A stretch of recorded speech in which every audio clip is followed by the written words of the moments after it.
आज हम पढ़ेंगे वीड्स के बारे में। तो एकदम इंट्रोडक्टरी लेक्चर है, तो इसमें बेसिकली हम तीन चार एस्पेक्ट्स को टच करेंगे। फर्स्ट, कि वीड्स का कॉन्सेप्ट है क्या।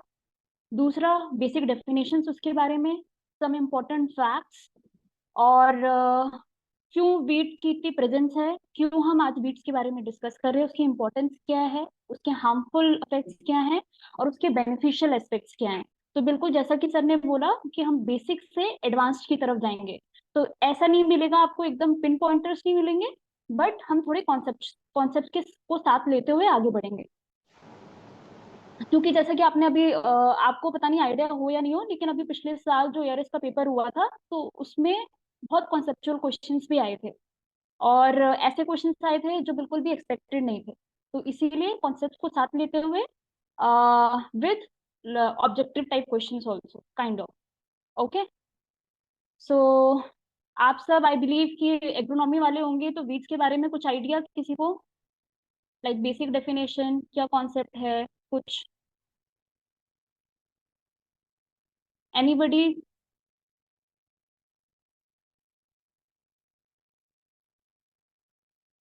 एनीबडी गाइस, कुछ तो बोलो।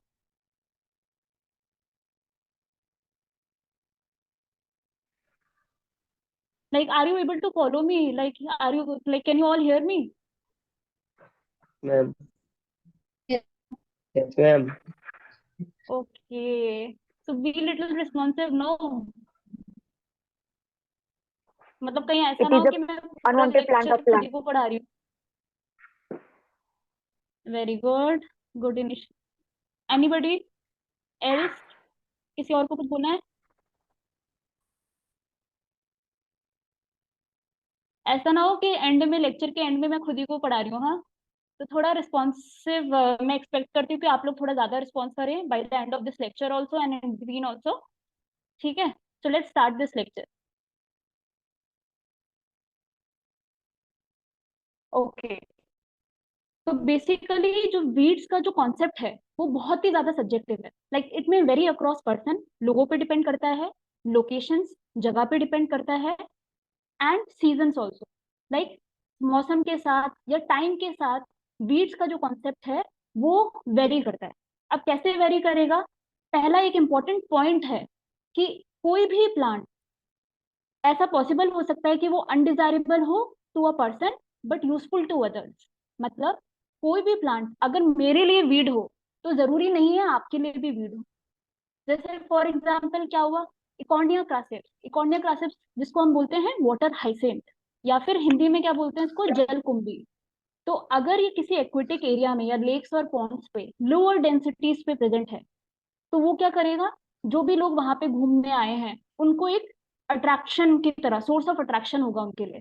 बट वहीं अगर वही एक same weed, cornea क्रासिप्स, water hyacinth, या फिर जलकुंभी जिसको हम बोलते हैं, अगर वही वीड उसी जगह पे हायर डेंसिटी पे प्रेजेंट होगा, तो वो क्या करेगा, फिशिंग में हिंड्रेंस कॉज करेगा, फिशिंग पे रुकावट डालेगा।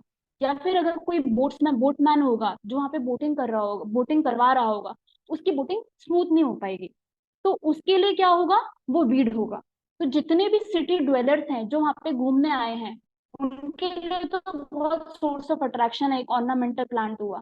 बट जो बोटमैन है, फिशरमैन है, उनके लिए क्या होगा, वो वीड होगा। पहला पॉइंट क्लियर है सबको? Yes ma'am.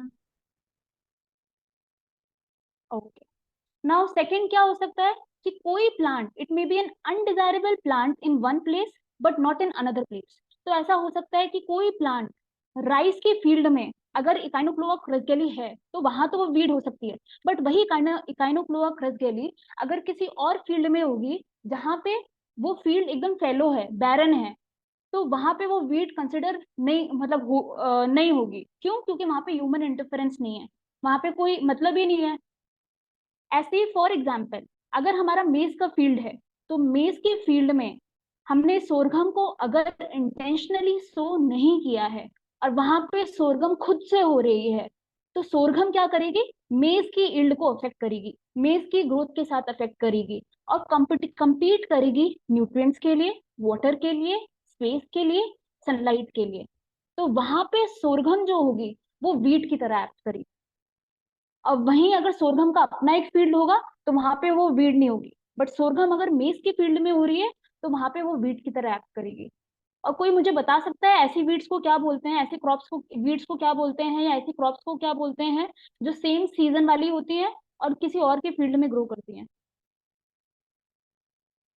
किसी ने सुना है वॉलंटियर? हाँ जी, वॉलंटियर वीड सुना है किसी ने? Volunteer weed. यस मैम, सुना है। हाँ, तो वही है कि मेज के फील्ड में सोरघम का कोई प्रीवियस सीड लेफ्ट ओवर होगा, जिसको वो प्रॉपर ऑप्टिमल कंडीशन मिली, वो सीजन की है, तो उस सीजन की ऑप्टिमल कंडीशन मिली और सोरघम ने वहां ग्रो किया। तो वो क्या होती है, ऐसी वीड्स, ऐसी ऐसी वीड्स को क्या बोलते हैं, उस समय वो वीड की तरह एक्ट करेगी, तो ऐसी वीड को क्या बोलते हैं? वॉलंटियर वीड्स बोलते हैं। थर्ड पॉइंट क्या है? A plant may be an undesirable plant in one point of time और in one season of the year, but a valuable plant in another time और सीजन। मतलब ऐसा हो सकता है कि आज अगर मेरे लिए वो एक प्लांट जो है वो वीड है, कल को ना हो। अब ऐसा कब पॉसिबल है? फॉर एग्जाम्पल, कॉटन में एक बहुत पेरिनियल वीड होती है, साइनोडोन डेक्टाइलॉन, जिसको हम बोलते हैं बरमूडा ग्रास। वो क्या होती है? वो एक मतलब कॉटन के पूरी उसमें एक बहुत ही इंपॉर्टेंट लॉस कॉज करती है। बट वही साइनोडोन डेक्टाइलॉन अगर कोई फेलो एरिया में हो रही है या after the harvesting of cotton हो रही है, तो वो क्या कर सकती है? सॉइल बाइंडर की तरह काम करती है, सॉइल को बाइंड करके रखती है। इसका मतलब क्या होगा? सॉइल इरोजन को प्रिवेंट करके रखेगी। तो पहले with in the season, with in the crop cycle, वो एक वीड की तरह है, but after the crop cycle, after the harvesting of cotton crop, वो क्या होगी? सॉइल बाइंडर की तरह एक्ट करेगी, तो वहां पे वो बेनिफिशियल हो जाएगी। तो you got my 3 points. One, कि कोई एक प्लांट अनडिजायरेबल हो सकता है for a person, but for another person it may be a desirable plant. Second, for one place, at one place, that particular plant may be undesirable, but at another it may not. Third, a plant may be undesirable at one point of time, but at another point of time it may be desirable. So इन्हीं तीनों points के around हमारा weeds का concept जो है वो क्या करता है? लाई करता है। अब इन्हीं तीनों पॉइंट्स के बेस पे हमारे 3 पीस डिसाइड होते हैं, वीड साइंस के 3 पीस, या वीड्स के कॉन्सेप्ट के 3 पीस। किसी को आइडिया है 3 पीस के बारे में?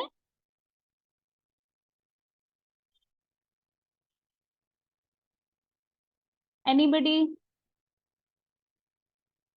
Guys please do respond. पता है, अगर आप रिस्पॉन्ड करोगे ना अभी, नहीं। तो फिर आगे आपको प्लेसमेंट्स के टाइम पे, या फिर आपको कहीं पे सेमिनार देना हो, पीपीटीज देनी हो, even after clearing your JRF SRF, तो उसमें आपको बहुत फायदा मिलता है, लाइक आपका कॉन्फिडेंस लेवल बढ़ता है। So I want you to speak up, no? Anybody?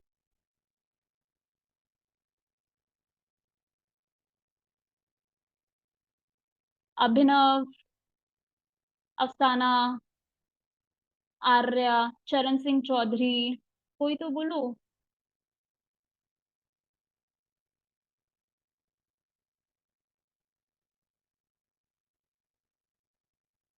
I believe that you are actually, I'm assuming that you are following me, no?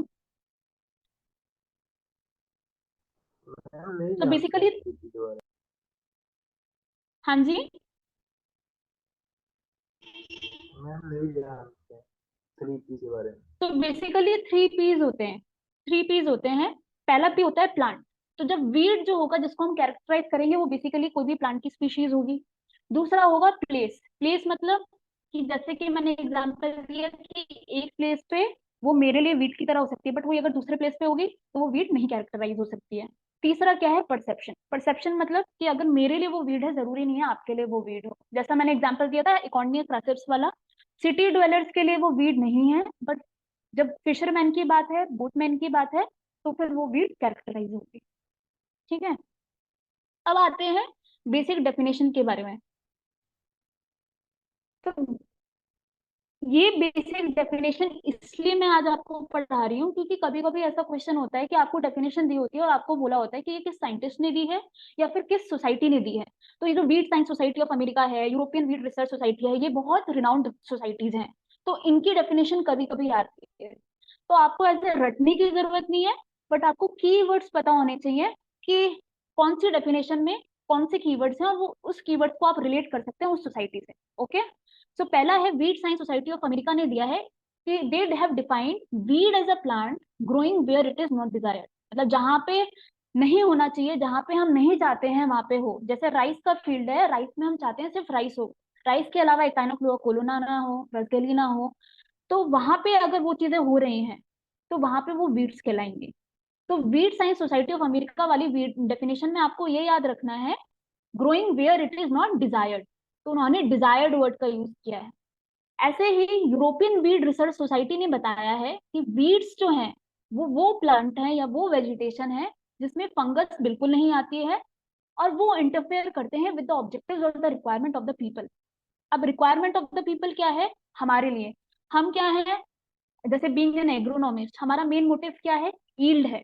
तो हम अगर राइस उगा रहे हैं, हम अगर मेज उगा रहे हैं, हम अगर सोरगम उगा रहे हैं, तो हमारा मेन ऑब्जेक्टिव क्या है, एक यील्ड लेना, उसकी पोटेंशियल, किसी भी क्रॉप की पोटेंशियल यील्ड को हार्वेस्ट करना। और अगर हमें वो यील्ड नहीं मिल रही है ड्यू टू वीड और ड्यू टू एनी प्लांट जो हमारे उससे डिफर कर रहा है, जो उसके साथ compete कर रहा है, जो हमारा ऑब्जेक्टिव है, तो वो क्या होगा, वीड कहलाएगा। तो आपको यूरोपियन वीड रिसर्च सोसाइटी के दो वर्ड याद रखने हैं, एक तो फंगस, दूसरा दूसरा जो है ऑब्जेक्टिव्स ऑफ द पीपल के साथ अगर कोई इंटरफेयर कर रहा है। तीसरे साइंटिस्ट ने दिए हैं ब्लैचले, जिसने डिफाइन किया है, किसी ने बोला था पहले डेफिनेशन में कि weed as a plant out of place, या फिर और plants growing where they are not wanted. तो अपनी जगह के अलावा जहाँ पे वो ग्रो कर रहा है, तो वो क्या है, मतलब जहाँ पे उसकी रिक्वायरमेंट नहीं है और वहां पे वो प्लांट ग्रो कर रहा है, वो क्या कहलाएगा, वीड कहलाएगा अकॉर्डिंग टू ब्लैचले। तो इसमें आपको याद रखना है plant out of place. Fourth जो साइंटिस्ट थे हार्पर, उन्होंने बोला कि वीड्स वो प्लांट हैं जो स्पॉन्टेनियसली ग्रो करते हैं किसी हैबिटेट में, उस हैबिटेट को जिसने जिसमें ऑलरेडी ह्यूमन इंटरफेरेंस हो। तो फॉर एग्जाम्पल अगर हमारा कोई लैंड है, उसमें हमने टिलेज, पहले हमने प्री सोइंग इरिगेशन दी, टिलेज प्रैक्टिसेस करी, फिर हमने क्रॉप लगाई, फर्टिलाइजर, इरिगेशन सब कुछ किया, और उसमें अगर हमारी वीड्स ग्रो कर रहे हैं, बहुत विगरसली ग्रो कर रहे हैं, कोई भी प्लांट अगर विगरसली ग्रो कर रहा है other than our target plant, तो वो हमारा वीड कहलाएगा। तो हार्पर वाली डेफिनेशन में आपको याद रखना है कि विगरसली ग्रो करते हैं in a habitat that is disturbed by human action. तो ये चार जो है, वो ऐसे और भी डेफिनेशन है, बट ये चार जो है ये मोस्ट प्रोबेबल है कि आ सकती है। फिर ये बहुत एक हमारा ट्रू कॉल्स में कह लो, या फिर मतलब first sentence is true, second assertion reason में आ जाता है, फर्स्ट मतलब first sentence is true, second sentence is true, both are true और व्हाटएवर। तो ये वाली जो लाइन है, all weeds are unwanted plants but all unwanted plants are not weeds, तो इसी की मैं बात कर रही हूँ। ये कभी कभी असर्शन रीजन में आ जाता है, कभी कभी ट्रू फॉल्स में आ जाता है। क्या कह रहा है ये, कि all weeds are unwanted plants, जितने भी वीड्स होती हैं वो सारे अनवांटेड होते हैं, बट जरूरी नहीं है सारे अनवांटेड प्लांट्स जो हो वो वीड्स कैरेक्टराइज हो। जैसा कि मैंने एग्जांपल दिया था कि हमारे ये जगह पे डिपेंड करता है।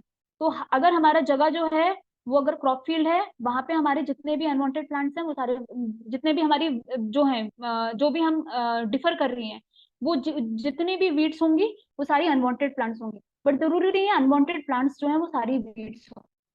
अब जैसे कोई बैरन लैंड है तो हम चाहेंगे कि वहाँ पे घास ना हो, बट अगर वहाँ पे घास हो रही है तो हम उसको वीड्स में कैरेक्टराइज नहीं करेंगे, क्यों, क्योंकि हमारा कोई ऑब्जेक्टिव ही नहीं है उस लैंड से,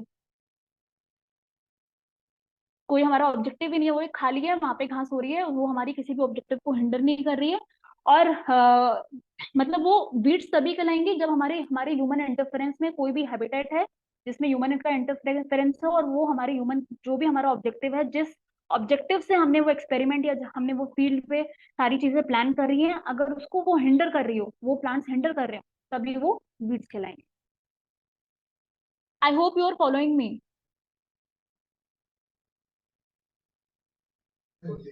यस मैम।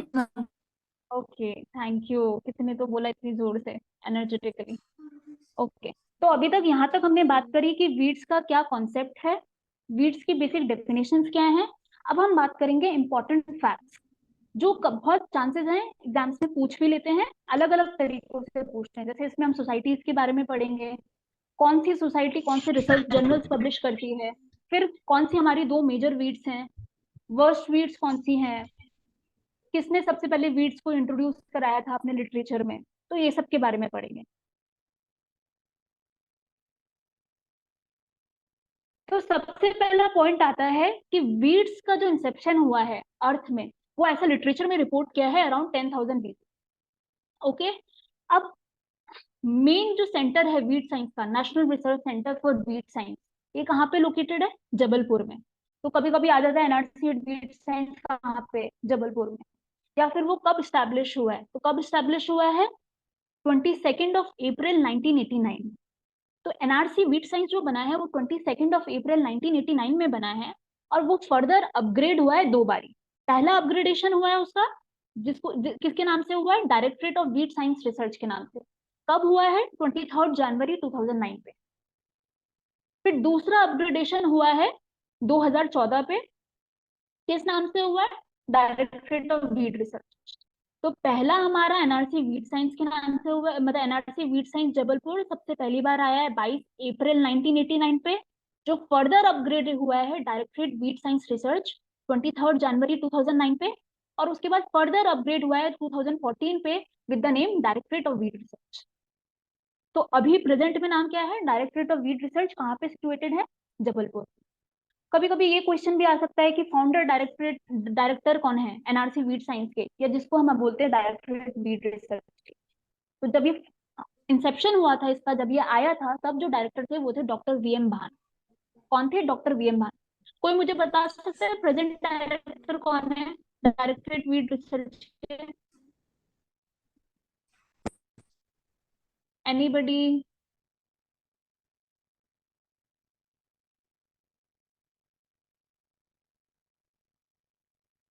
एनीबडी? किसी को कुछ idea?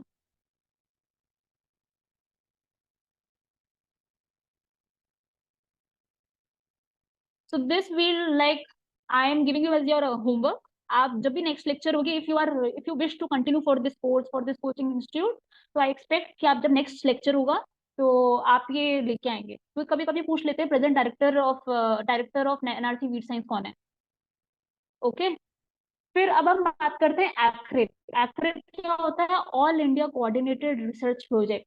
All India coordinated research project basically ICR का प्रोजेक्ट होता है, डिफरेंट डिफरेंट इंस्टीट्यूट्स पे, और डिफरेंट डिफरेंट बेसिकली सब्जेक्ट्स पे होता है। इरिगेशन का अलग होता है, वीट का अलग होता है, मेज एग्रोनॉमी, राइस एग्रोनॉमी, सबका अलग होता है। तो ऐसे ही वीट का जो है, एआईसीआरपी वीट कंट्रोल के नाम से आईसीआर ने इनिशिएट किया था पहले, अप्रैल 1978। किसके नाम से इनिशिएट किया था? एआईसीआरपी वीट कंट्रोल, अप्रैल 1978 पे। ओके, फिर जो फर्दर वो उसका भी रिनेम हुआ था, वो भी रिफ्रेम हुआ था 27 नवंबर 2014 में as AICRP weed management, all India coordinated research project weed management. तो पहले उसको हम वीट कंट्रोल बोलते थे, अभी हम उसको बोलते हैं weed management, AICRP weed management. और बेसिकली आया कब था? आपसे क्वेश्चन पूछा जा सकता है कि एआईसीआरपी वीट कंट्रोल कब स्टार्ट हुआ है? तो 1978 पे हुआ है। Can you hear me? Yes ma'am. Okay, got it, thank you. Then फिर हम बात करते हैं सोसाइटी की। तो दो सोसाइटी हमारी बहुत जो बेसिकली रिनाउंड है। एक है Indian society of weed science, जो सबसे पहले हिसार मतलब 1968 में आई थी। और कहाँ पे है ये सिचुएटेड? हमारी हिसार में। और इसके जो फाउंडर प्रेसिडेंट हैं वो हैं डॉक्टर आर एस चौधरी। उस समय जब ये आई थी 1968 में, उस समय जो प्रेसिडेंट थे वो थे डॉक्टर आर एस चौधरी, और सेक्रेटरी थे डॉक्टर एम के मुलानी। अभी कौन है ये भी I am giving you as homework. जब भी हमारा नेक्स्ट लेक्चर होगा, और अगर आप लोग इस कोचिंग इंस्टीट्यूट के साथ कंटिन्यू करेंगे, तो I expecting these answers from you. Okay, then international weed science society 1975 पे आई थी। फिर उस समय जो मतलब अभी जो प्रेजेंट में प्रेसिडेंट हैं वो कौन है? समुंदर सिंह। ओके, तो Indian society of weed science 1968 में आई, इंटरनेशनल वीट साइंस सोसाइटी 1975 में आई, एआईसीआरपी वीट कंट्रोल कब आया? अप्रैल 1978 में। एनआरसी वीट साइंस सबसे पहले कब आया? 22 अप्रैल 1989 में। और उसका रिनेम हुआ, फाइनल रिनेम कब हुआ? रिफ्रेम उसका जो नेम है उसका रिनेमिंग कब हुई? 2014 में, 27 नवंबर 2014, डायरेक्टरेट ऑफ वीट रिसर्च। तो इसमें मतलब अभी मैं आपको सिर्फ ये बता रही हूँ कि ये सब इंपॉर्टेंट है, बट रटना आपको है, क्योंकि ये डेट सिर्फ रटने के लिए ही है, मतलब इसमें कुछ समझाने वाला तो है नहीं। तो रटना आपको है, बट मैं सिर्फ आपको सिर्फ बता रही हूँ कि ये सारी चीजें इंपॉर्टेंट है।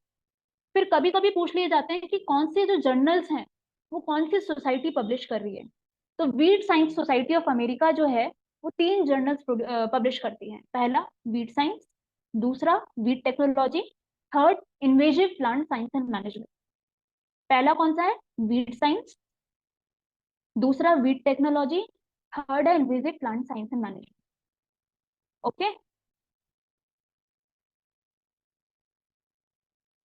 अब कोई मुझे बता सकता है Indian society of weed science कब स्टैब्लिश हुई थी? एनीबडी? मतलब किसी ने सुना नहीं, या फिर किसी ने सुना और वो फिर बोलना नहीं चाह रहा है?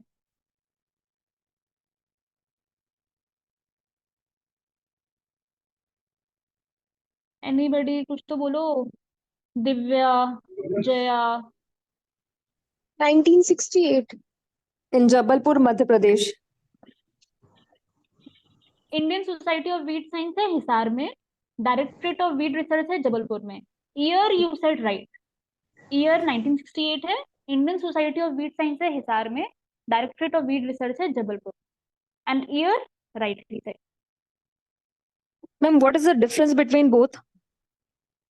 तो एनआरसी वीट साइंस के मैंडेट्स अलग हैं, Indian society of weed science के मैंडेट्स अलग हैं। NR national research centre is basically for research oriented. Indian society of weed science में आप जर्नल्स पब्लिश करते हो, तो सबके मैंडेट्स अलग हैं। Ma'am, basically research and both are similar kind of. Then what is the basic difference between the both? तो जैसे आप ये है weed science society of America है, यूरोपियन वीट जो है यूरोपियन वीट रिसर्च सोसाइटी।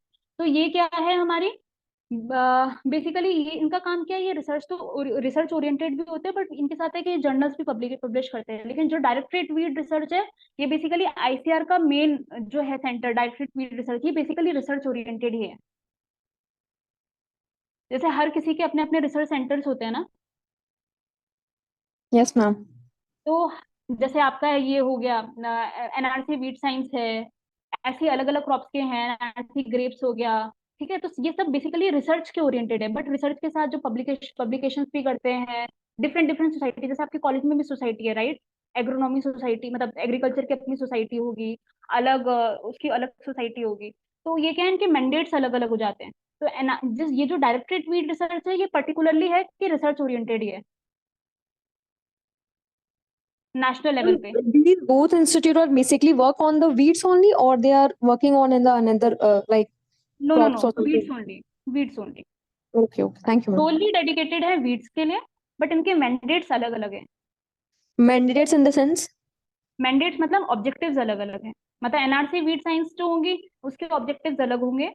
जो हमारी Indian society of weed science है, उसके जो ऑब्जेक्टिव्स होंगे वो अलग होंगे। वो जरूरी नहीं है कि आपके रिसर्च पे ही ओरिएंटेड हो। जैसे एनआरसी जो है, आपको नाम से ही समझ में आ रहा है, NRC national Research. Research centre, Yep. तो वो रिसर्च ओरिएंटेड है। बट जो Indian society of weed science है, वो जरूरी नहीं है रिसर्च ओरिएंटेड हो। मतलब वो ऑल एस्पेक्ट्स पे भी डील करती है, जैसे पब्लिकेशन पे डील करती है। Okay, ma'am. Continue. Okay. Yes, ma'am. और वो जैसे मतलब बेसिकली हेडक्वार्टर वहां पे हो गया, सोसाइटी का हेडक्वार्टर हो गया, बट मेन जो है रिसर्च सेंटर जो है, वो directorate of weed research he govern करता है। ओके, बाकी इन डिटेल, क्योंकि मेरे स्कोप ऑफ वर्क से एज सच लाइक मैं ऐसे मतलब इतना ज्यादा इतना पता नहीं है, क्योंकि एडमिनिस्ट्रेटिव पॉइंट ऑफ व्यू ज्यादा है थोड़ा। आई मतलब I explain in the detail may be in the next lecture. Okay, Sure, ma'am. Okay. तो यूरोपियन वीट रिसर्च सोसाइटी ने क्या पब्लिश करती है? Wheat research. सो दो चीजें हैं, एक वीट साइंस और टेक्नोलॉजी। ये कौन पब्लिश करता है? हमारा wheat science society of America. और जो वीट रिसर्च है, वो कौन पब्लिश करती है? European wheat research society. तो कभी कभी एग्जाम में ना ये बहुत कंफ्यूजिंग क्वेश्चन होता है, आपके पास वीट रिसर्च भी दिया होगा, वीट साइंस भी दिया होगा, वीट टेक्नोलॉजी भी दिया होगा। आपको पूछा जाएगा कि वीट रिसर्च जो है वो कौन, ये मतलब American science society of America क्या पब्लिश कर रही है, या फिर यूरोपियन वीट रिसर्च सोसाइटी क्या पब्लिश कर रही है। तो आपको पता होना चाहिए। आप EWRS में रिसर्च वर्ड आ रहा है, इसका मतलब वो वीट रिसर्च कर रही है, पब्लिश करती है। American science society of America में साइंस और टेक्नोलॉजी आता है। ओके, फिर ये भी बहुत क्वेश्चन पूछा जाता है कि सबसे पहले जो लिटरेचर में वीट वर्ड जो है, वो किसने इंट्रोड्यूस किया था? तो किसने किया था? जेथरो टल ने। कौन सी बुक में इंट्रोड्यूस किया था? हॉर्सोइंग हस्बेंड्री इन 1731। ओके, फिर एक जो वीड्स, क्यों इतना हम उसकी वीड्स के बारे में डिस्कस कर रहे हैं? क्यों कर रहे हैं? क्योंकि out of all the paste, whether it be insect, whether it be diseases, whether it be rodents, सबसे ज्यादा जो इकोनॉमिक लॉस करता है वो होता है वीड्स। कितना लॉस करता है? 45% लॉस एग्रीकल्चर प्रोड्यूस में इसका कंट्रीब्यूशन है। ओके, फिर ग्लोब में कितनी स्पीशीज एग्जिस्ट करती हैं? Around 3 lakh species. और वो कितनी बॉटनिकल फैमिलीज के अंदर आती हैं? अराउंड 450 बॉटनिकल फैमिलीज के अंदर। उन 3 लाख या उन 2.5 लाख स्पीशीज, कहीं कहीं 2.5 लाख लिखा है, कहीं कहीं 3 लाख लिखा है, तो उन 2.5-3 लाख में से अराउंड 25 से 30 हजार स्पीशीज हैं, यानी कि 25,000 से 30,000 स्पीशीज हैं जिनको हम बोलते हैं वीड्स। तो टोटल स्पीशीज कितनी है? 3 लाख या मे बी 2.5 लाख, वेरिएबल है लिटरेचर में, बट उसमें से 25,000 से 30,000 जो है वो वीड्स कैरेक्टराइज होते हैं, जिनको हमने वीड्स कैरेक्टराइज किए। उन 30,000 में से अराउंड 40% जितनी वीड्स हैं वो 2 फैमिलीज के अंदर आती है। एग्जाम में कभी कभी क्वेश्चन आता है कि जो मेजोरिटी ऑफ द वीड्स हैं वो कौन सी फैमिलीज के अंदर लाई करती हैं? Poaceae and Asteraceae. ये 2 फैमिली हैं जो around 40% of the total weeds जो हैं वो क्या कहते हैं, इनके अंदर आती है। किसके अंदर आती है? Poaceae and Asteraceae. तो कभी कभी एग्जाम में क्वेश्चन आ जाता है।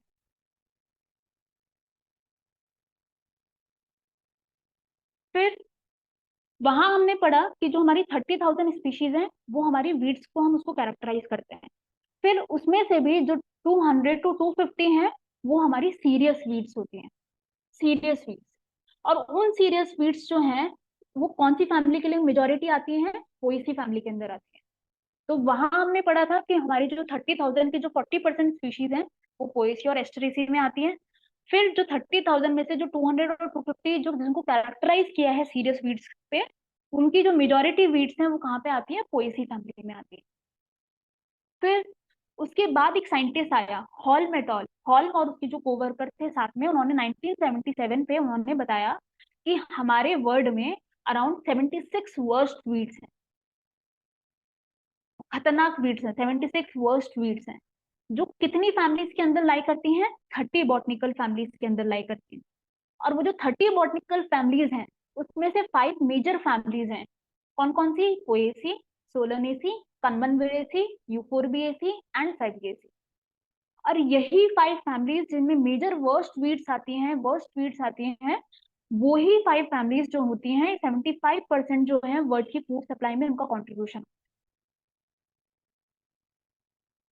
ओके, तो बेसिकली उधर हम बोल रहे थे कि जो पोएसी और एस्टरेसी है उसमें हमारी मेजोरिटी ऑफ द वीड्स आती हैं, बट इधर हम क्या बोल रहे हैं? जो वर्ड्स की वर्स्ट वीड्स हैं वो इन 5 फैमिलीज में आती हैं। और उसमें भी जो मतलब हाँ, उसमें भी हमारा पोएसी एक सिग्निफिकेंट शेयर होल्ड प्ले करती है।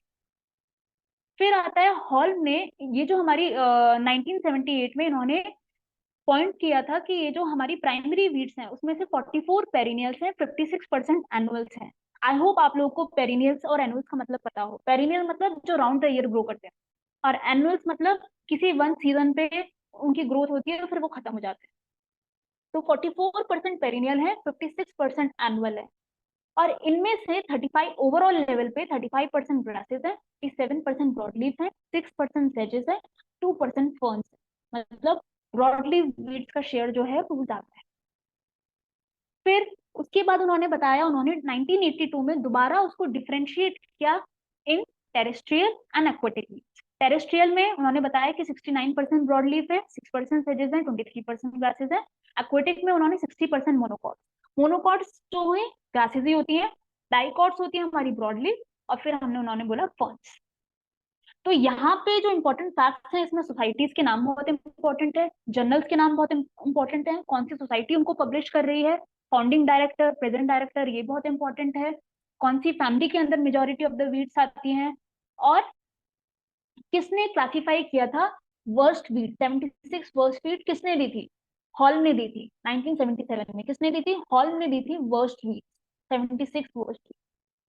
ठीक है, उन 76 वर्स्ट वीड्स में से सबसे पहला नंबर जो आता है वो है साइप्रस रोटेंडस, जो 52 क्रॉप्स में अपना उसका जो मतलब हायर डेंसिटीज में प्रॉब्लमेटिक रहता है, 92 कंट्रीज में।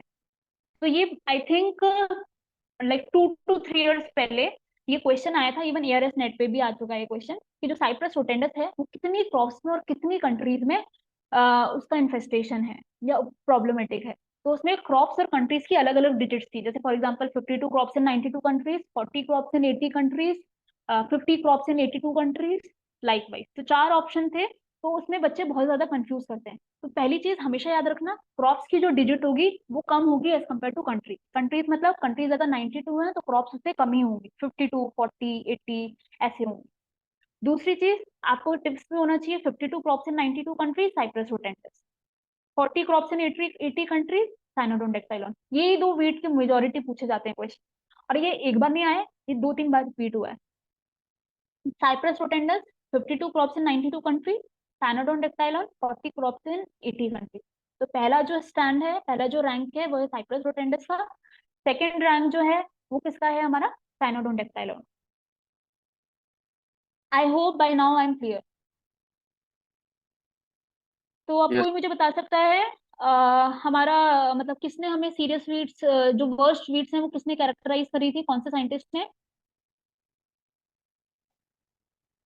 All ma'am. All matter. Okay. और पहले नंबर पे कौन सी आती है वर्स्ट वीड में, वीड का नाम? Cyperus rotundus. Cyprus. Cyperus rotundus. कौन, कितनी कंट्रीज में और कितनी क्रॉप्स में होती है? 52 क्रॉप्स और 92 कंट्रीज। और साइनोडोन डेक्टाइलोन कितनी 40 कंट्रीज में? क्रॉप 40 हाँ, क्रॉप और 80 कंट्रीज में। okay, it's good that many people are responding now, like different people are responding. Okay, so till now we have what we have studied: one, concept; second, definitions; third, basic जो हमारे most important जो facts हैं, facts और figures. अब हम बात करते हैं कि क्यों है वीट का प्रेजेंस हर जगह बहुत ज्यादा, क्या उनकी कैरेक्टरिस्टिक्स हैं जो उनको बहुत अलग करती हैं या फिर डिफ्रेंशिएट करती हैं बाकी सब चीजों से या बाकी क्रॉप प्लांट से। तो सबसे पहले आता है रैपिड मल्टीप्लिकेशन। इनमें से कुछ पॉइंट्स मैं आज डिस्कस करूंगी, कुछ पॉइंट्स जो हैं क्योंकि वो बहुत ज्यादा टाइम टेकिंग है तो उनको एज अ सेपरेट लेक्चर में अपकमिंग लेक्चर्स में डिस्कस करूंगी। अभी मतलब सिर्फ पॉइंट वाइज और कुछ कुछ इंपॉर्टेंट चीजें आज डिस्कस करूंगी।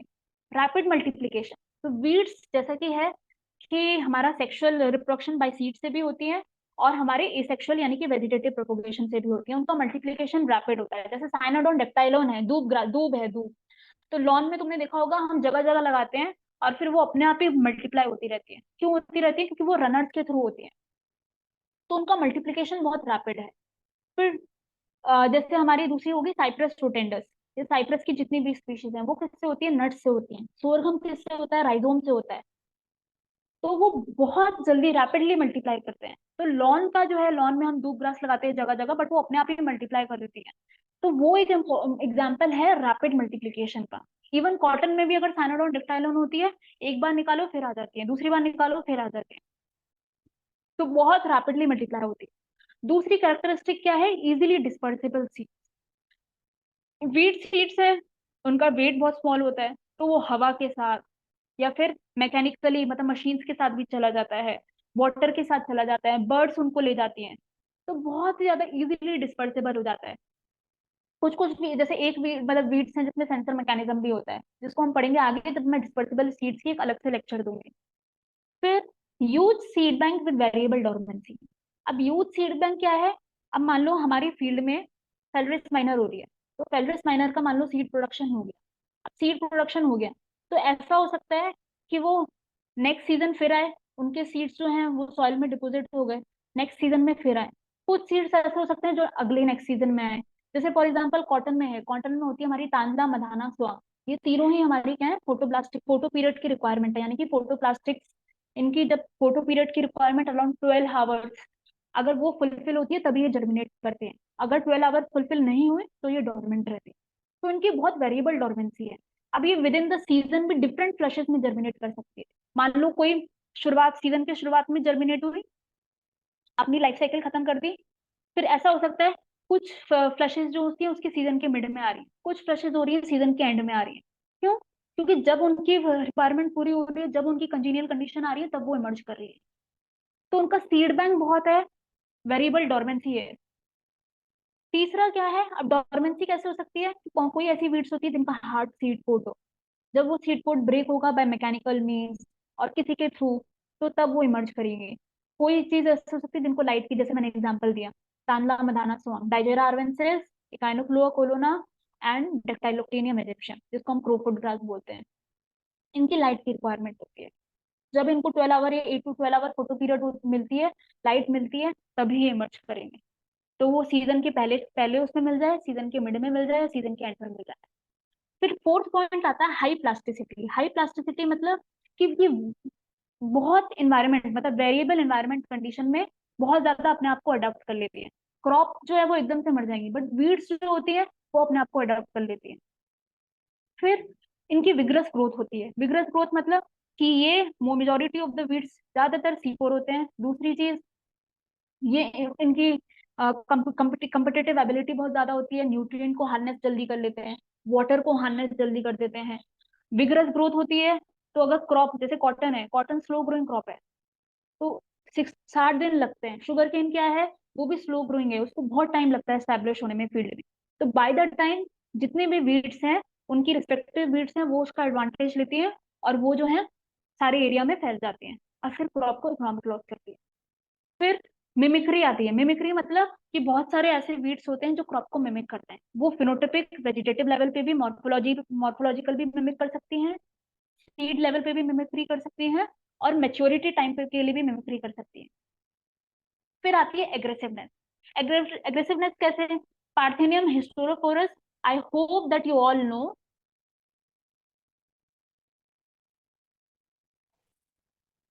Yes, ma'am. पार्थेनियम हिस्टोरोफोरस जो है वो, आई होप कि मतलब आपको पता हो कि ये हमारी इन्वेजिव वीड्स है, मतलब दूसरी कंट्री से हमारे यहाँ आई है। बट अभी आप देखते होगे कि ये हमारी क्रॉप फील्ड्स में भी रहती हैं, रोड साइड में भी रहती है और हर जगह रहती है। तो बहुत एग्रेसिवली इसने हमारी कंट्री को अडॉप्ट भी कर लिया है और बहुत एग्रेसिवली हमारी कंट्री में सब जगह फैल गई है, स्प्रेड हो गई है, डोमिनेंट हो गई है और हमारे क्रॉप्स को इकोनॉमिक लॉस डैमेज कर रही है। फिर आती है परसिस्टेंस। परसिस्टेंस क्या है कि हम इनको मैनेज करते हैं बट फिर भी आ जाती है। बहुत वो है, मतलब कि कंटिन्यूअस है, कंटिन्यूअसली ग्रो कर रही है हमारे मैनेज करने के बावजूद।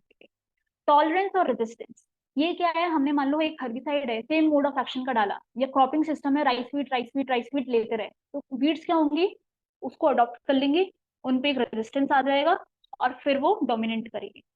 जैसे रेजिस्टेंस में क्या है, आइसोप्रोटेरॉन है, पंजाब में तो फेलरस माइनर पे पूरा, मतलब अगर आप डालोगे तो कोई फर्क भी नहीं पड़ेगा, ऐसा चीज है। ठीक है, तो ये मेजर मेजर पॉइंट्स हैं, इनको मैं डिटेल में अपकमिंग लेक्चर्स में डिस्कस करूंगी। कुछ कुछ चीजें अभी हम पढ़ेंगे। Ma'am, what is the basic difference between the resistance and the tolerance?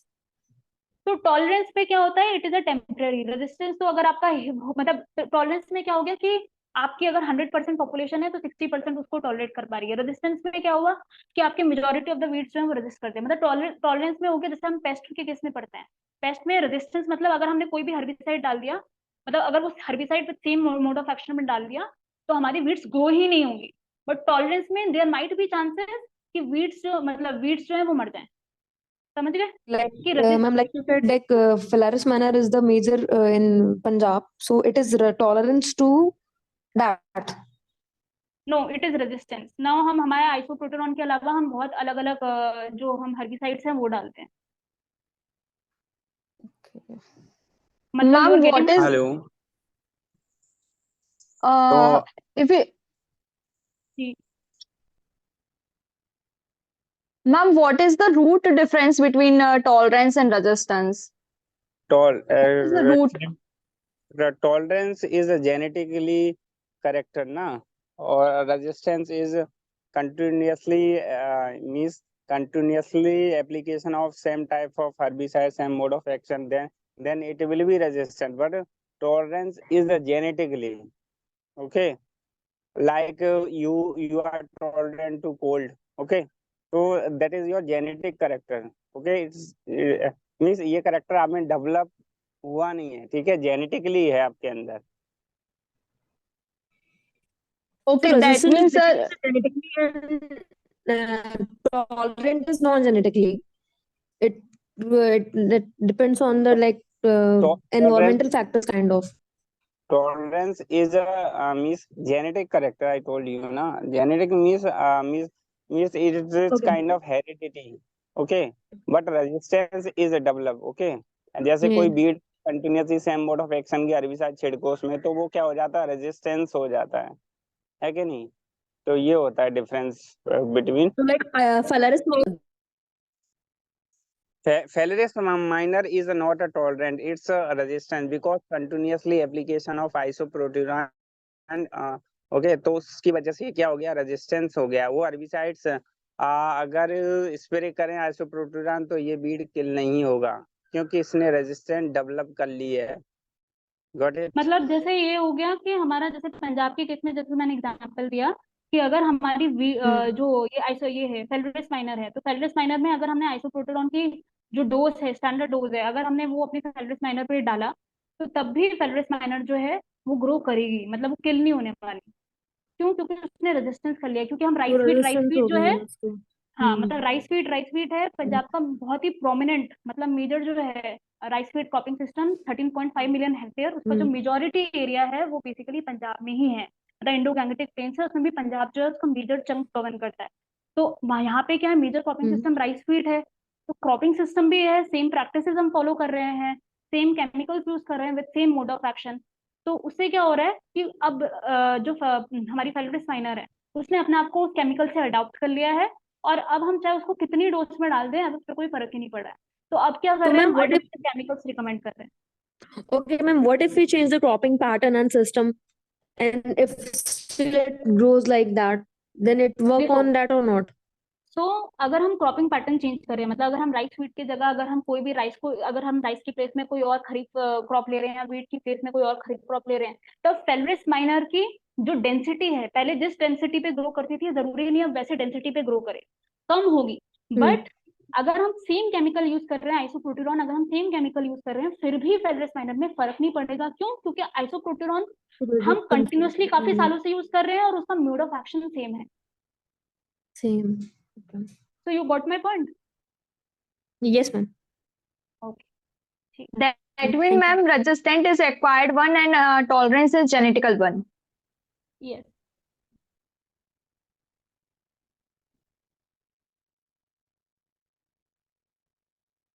तो जैसा कि मैंने आपको बताया कि हमारी वीड्स की जो मल्टीप्लिकेशन है वो बहुत ज्यादा रैपिड होती है, तो जब वो मल्टीप्लाई करेंगे तो ऑब्वियसली उनका सीड प्रोडक्शन भी पर प्लांट बढ़ेगा।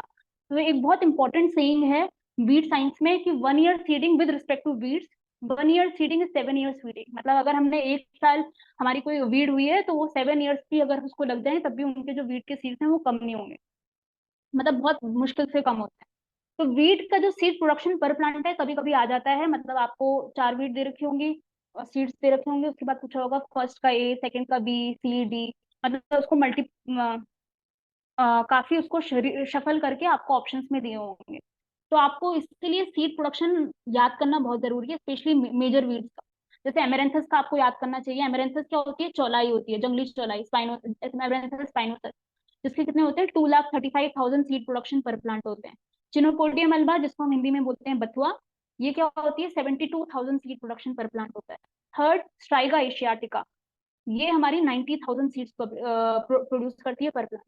फिर आता है इकाइनोक्लोआ कोलोना, 42,000 सीड्स प्रोडक्शन पर प्लांट होता है। फिर आता है पार्थेनियम 10,000 से 15,000। एमेरेंथस मतलब 2.25 lakh, around 2.5 lakh, 2,35,000। Chenopodium album 72,000। Striga asiatica 90,000। इकाइनोक्लोआ कोलोना 42,000। Parthenium 10 से 15,000। Cyprus एस्क्यूलेंटस 820। Orobanche 1 lakh. Argemone Mexicana 20,000 से 30,000। तो बेसिकली इसमें समझाने वाला कुछ नहीं है, आपको रटना ही पड़ेगा। एमेरेंथस की इंपॉर्टेंट है, ओरोबैंकी, मतलब ये सारी ही इंपॉर्टेंट है जो यहाँ पे मैंने शो करी है, बट इसमें ओरोबैंकी, एमेरेंथस, आर्जिमोन मैक्सिकाना, इकाइनोक्लोआ कोलोना, ये आप पढ़ सकते हैं। ठीक है, तो मेजर किसका है? एमेरेंथस का 2.5 लाख, ओरोबैंकी फिर 1 लाख, स्ट्राइगा 90,000, चिनोपोडियम एल्बम 72,000, फिर इकाइनोक्लोआ कोरोना 42,000, आर्टिमोन मैक्सिकाना 20,000 से 30,000, साइप्रस 820। Hello ma'am. ओके, हाँ जी। मैम एम्ब्रांथस डिसीज का 1,19,000 भी हम लोग मतलब पढ़े हैं, बुक में ऐसे मिलता है सबसे ज्यादा। आवाज साफ नहीं आ रहा है।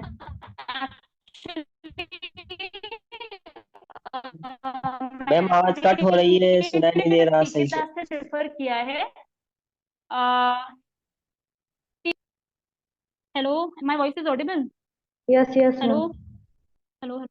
हाँ यस यार, मैम। मैंने ना ये जो वीट साइंस की बुक है, टीकेदास, डॉक्टर टीकेदास IRI के प्रोफेसर है, मैंने उनसे रेफर किया है। बट फिर भी क्योंकि अगर आप लोग कह रहे हैं तो मैं मे बी अपकमिंग लेक्चर में I clear this out. Okay, like okay after ma'am. Referring from 2 to 3 books. Okay, okay ma'am. May be उसकी स्पीशीज अलग होगी, ऐसा भी हो सकता है, स्पीशीज वाइज भी डिफरेंस कर सकते हैं। जैसे स्पाइनोसस है तो जो आप पढ़ते होंगे उसकी स्पीशीज अलग हो सकती है, but I will clear this out in the upcoming lecture, okay ma'am. क्योंकि स्पीशीज वाइज भी काफी फर्क पड़ जाता है ना।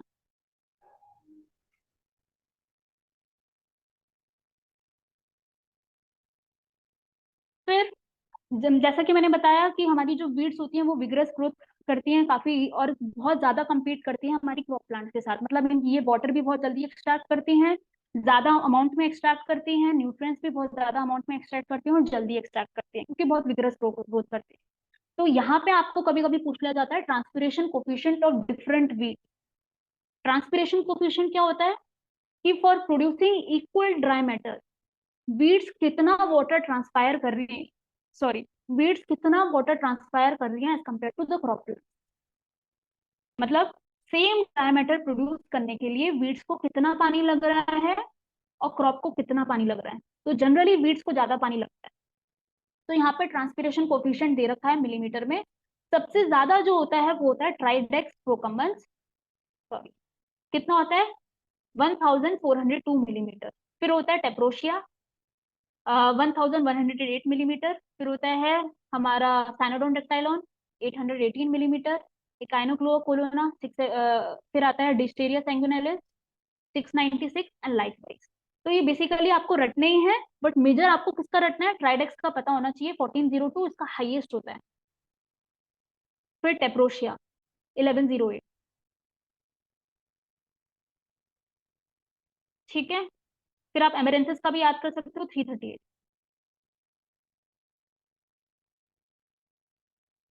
ओके, फिर आते हैं, मैंने आपको मिमिक्री बताई थी कि मॉर्फोलॉजिकली भी कुछ वीड्स होती है जो मिमिक करती हैं। फिर हमारी सीड लेवल पे भी वीड्स होती हैं जो मिमिक करती हैं, और मेच्योरिटी टाइम पे भी होती है, मिमिक करती हैं। इसके अलावा एक और मिमिक्री है, बायोकेमिकल मिमिक्री बोलते हैं, वो भी आपको मैं पढ़ाऊंगी। तो सबसे पहले बात करते हैं वेजिटेटिव फिनोटिपिक मिमिक्री। फिनोटिपिक का मतलब क्या है, फिनोलॉजिकल स्टेज, लाइक डिफरेंट स्टेज होती है, वीड्स की भी डिफरेंट स्टेजेस होती है, वेजिटेटिव स्टेज अलग होती है, ठीक है। फिर फ्लावरिंग स्टेज होती है, फिर सीड फॉर्मेशन स्टेज होती है, फिर मेच्योरिटी स्टेज होती है। तो जो मेनली वेजिटेटिव स्टेज की हम बात करते हैं, क्या होता है कि कुछ वीड्स की सिमिलर मॉर्फोलॉजी होती है, ग्रोथ होता है, अपीयरेंस होता है दैट ऑफ क्रॉप। तो वो वीड जिनका सेम अपीयरेंस होता है, सेम ग्रोथ होती है, ग्रोथ हैबिट होती है, मॉर्फोलॉजी होती है, और वो क्रॉप के साथ रिजेंबल कर रही होती है, तो उन वीड्स को क्या बोलते हैं, वेजिटेटिव मिमिक्री। और कभी कभी क्या होता है, क्योंकि हम इनिशियल स्टेज में, मतलब मैं खुद अपनी रिसर्च जो है वो वीड साइंस में कर रही हूँ, तो हम मतलब डाइजेरा आर्वेंसिस, डेक्टाइलुक्टीनियम इजिप्शियम और इकाइनोक्लोकोलोना, तो इनको इनिशियल स्टेजेस पे आइडेंटिफाई करना बहुत मुश्किल हो जाता है जब आप किसी ऐसी क्रॉप पे काम कर रहे हो जो रिजेंबल कर रही हो, सेम सेम सेम उससे रिजेंबल कर रही हो। तो ये हमारी क्या होती है, वेजिटेटिव मिमिक्री होती है। और ये कभी कभी बहुत बहुत 90% चांसेस हैं कि फार्मर्स अगर अपने खेत में वीडिंग कर रहे हो तो इनको नेग्लेक्ट करते हैं। तो इनके एग्जाम्पल क्या है, एग्जाम्पल बहुत पूछे जाते हैं। टेलरेस माइनर वीट को रिजेंबल करता है, काइनोक्लोआ क्रेसियली जो है राइस को रिजेंबल करता है, और टी में कौन सा होता है, लॉरेंथिस। इसके अलावा किसी को कोई और एग्जाम्पल आता है वेजिटेटिव मिमिक्री का? Yes ma'am. स्ट्रीगा, किसके साथ? वो शुगर कैन। सोरगम और शुगर केन। और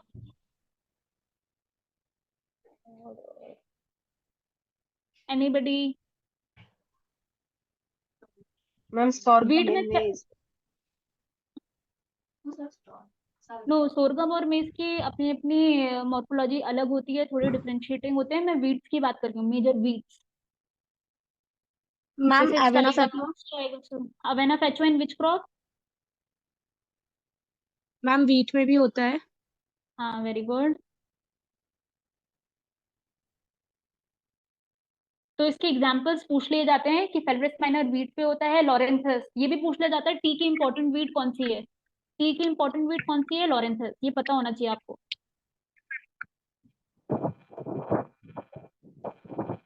और क्या, लॉरेंथस से एक और क्वेश्चन आता है। एक तो आता है कि टी की इंपॉर्टेंट वीट बताओ, लॉरेंथस है। दूसरा क्या है?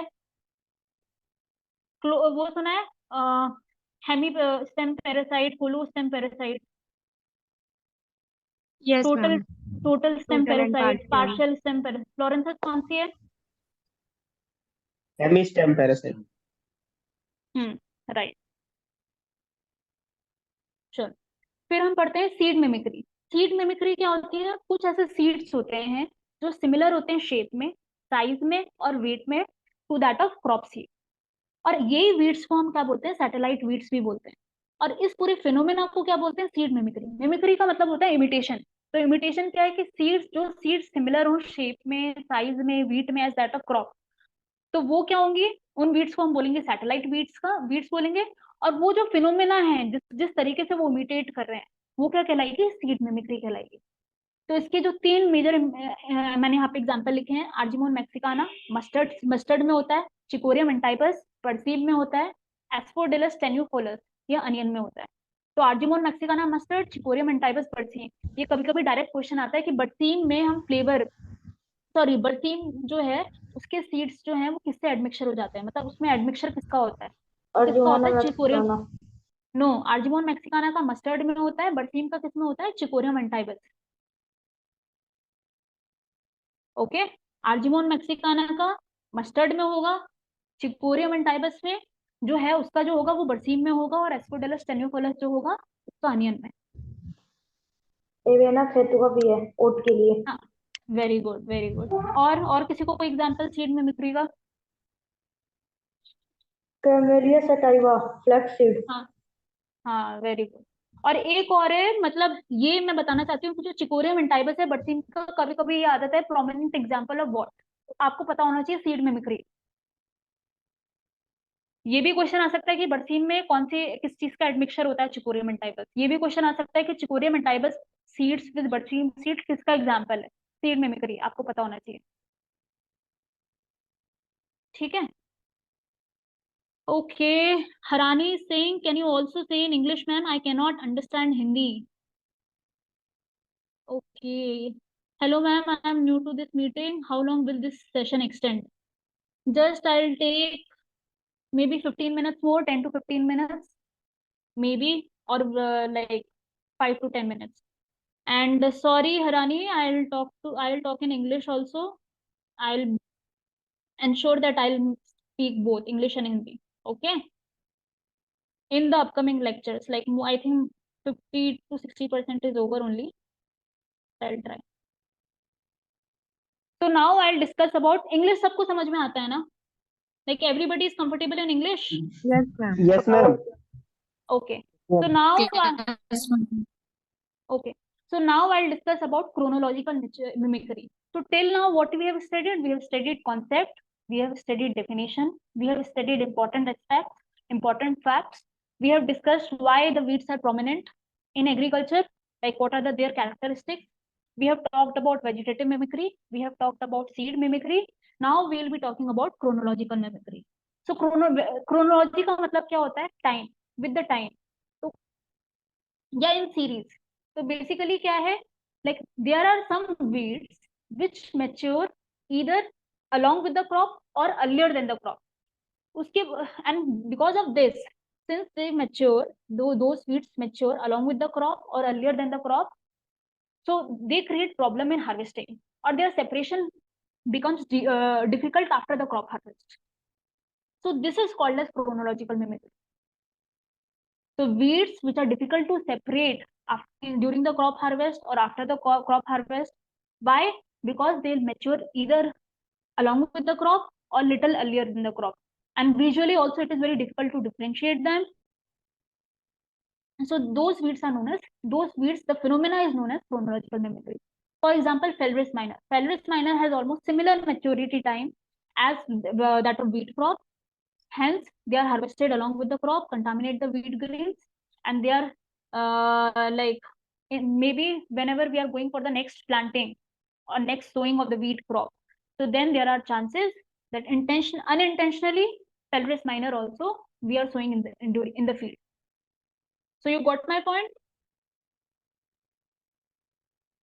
Yes, ma'am. Yes, ma'am. Okay. Anil Kumar is saying English will be better. English, Hindi plus English. Okay, I'll try. Now, there is another mimicry, biochemical mimicry. Anybody has any idea about what biochemical mimicry is? Anybody has any idea?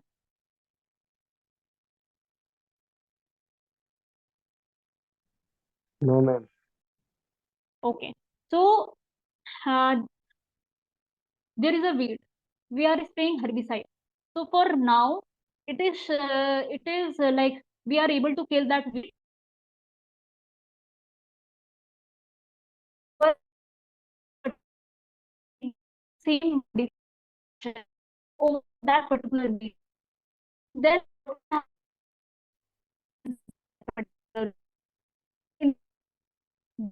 Ma'am आवाज cut हो रही है।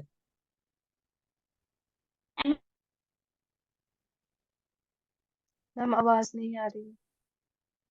आवाज चली गई है। चली गई।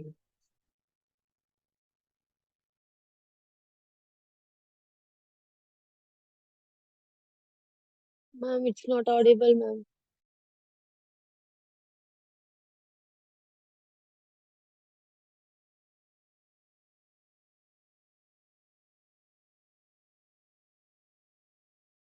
Yes, ma'am. 1 second ना। प्रदीप सर रिकॉर्डिंग स्टार्ट कर दीजिएगा।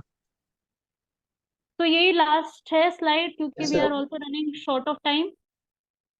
तो फिर बाकी we'll discuss in upcoming lectures. So what we were discussing about biochemical mimicry. Okay, so for example, there is a weed and we are killing it through a herbicide.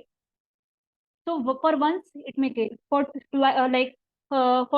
maybe twice or thrice it may get killed.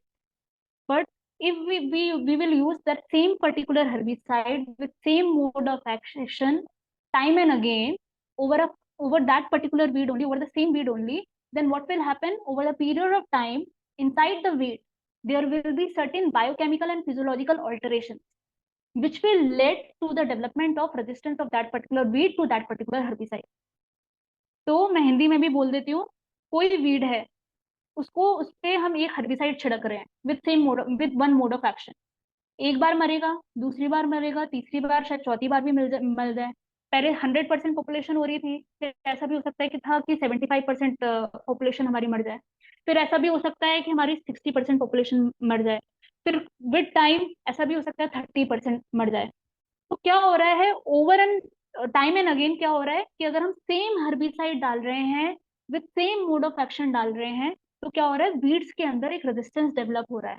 वो resistance किसकी वजह से हो रहा है? क्योंकि weeds के अंदर कुछ बायोकेमिकल और फिजियोलॉजिकल ऑल्टरेशन हो रहा है जो क्या कर रहा है, वीड्स पे एक रेजिस्टेंस कॉज कर रहा है उस पर्टिकुलर हर्बिसाइड के प्रति। जैसे फेलरिस माइनर है, फेलरिस माइनर में आइसोप्रोटेरॉन का रेजिस्टेंस क्यों आया? क्योंकि पहली चीज हम सेम क्रॉपिंग सिस्टम में ग्रो कर रहे थे, दूसरी चीज कि हम same herbicide with same mode of action continuously use कर रहे थे, आइसोप्रोटेरॉन ही यूज कर रहे थे। तो क्या हो गया कि पहले जो फेलरिस माइनर की 100% पॉपुलेशन मरती थी, आज ये टाइम आ गया है कि हम एक भी नहीं मार पाते। तो ये क्या हुई, हमारी बायोकेमिकल मिमिक्री हुई। और कहीं लिटरेचर में ये मैंने पढ़ा था कि बायोकेमिकल मिमिक्री को ही हम ट्रू मिमिक्री कहते हैं। क्यों? क्यों कहते हैं ट्रू मिमिक्री? क्योंकि वो उसके मतलब उसके अंदर क्या हो रहे हैं, बायोकेमिकल और फिजियोलॉजिकल अल्टरेशन हो रहे हैं। क्यों हो रहे हैं? क्योंकि कंटिन्यूअस एक्सपोजर हो रहा है हर्बिसाइड के प्रति having same mode of action. तो ये हमारी बायोकेमिकली मिमिक्री होती है। ठीक है, तो आज मेरा टारगेट था कि मैं वीड्स की इम्पोर्टेंस भी और उसके बेनिफिशियल एस्पेक्ट्स भी बता दूं। जैसे कभी कभी ये क्वेश्चन पूछा जाता है कि वीड्स जो होती है, जो कौन सी ऐसी वीड है जो स्नेक बाइट पे हम प्रिवेंट करती है, ल्यूकस एस्पेरा। कौन सी ऐसी वीड है जो जॉइंटिस पे काम आती है, फाइलेंसिस नेरूरी जिसको हम हजारदाना बोलते हैं। तो इन सब के बारे में भी मैं डिस्कस करना चाहती थी, but since we are running short of time, so we'll end up here. I hope you like my lecture or you have some queries, so just let me know.